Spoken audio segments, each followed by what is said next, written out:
कल्पना करा, उद्या सकाळी आपण या जगात नसू. मग आजचा राग, अहंकार आणि भांडण खरंच इतकं महत्त्वाचं आहे का? सुप्रभात.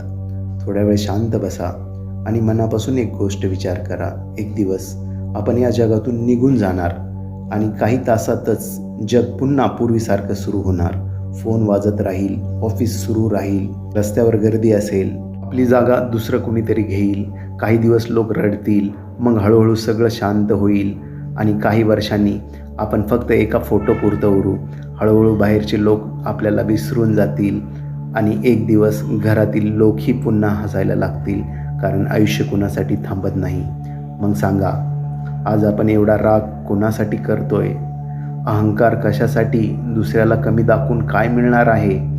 आपण आयुष्यभर पैसा कमवण्यासाठी धावतो, स्वतःला त्रास देतो, मन शांत राहत नाही आणि शेवटी एक दिवस हे सगळं कमवलेलं बंगला, गाडी, प्लॉट, सोनं, नाणं हे सर्व इथेच सोडून निघून जातो. जगात आजपर्यंत जितके लोक जन्माला आली ते सगळे एक दिवस गेलेच. पण आजही काही लोक आठवतात, कारण त्यांनी पैसा नाही तर माणुसकी कमवली होती. जसे की रतन टाटा. देशासाठी खूप महत्त्वाचं योगदान आहे त्यांचं.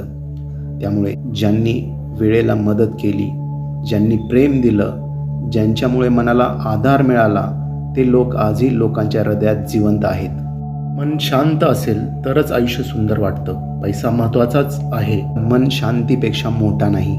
दुसऱ्यांशी भांडण, रात्रभर झोप उडून स्वतःला त्रास देण्यात काय अर्थ आहे?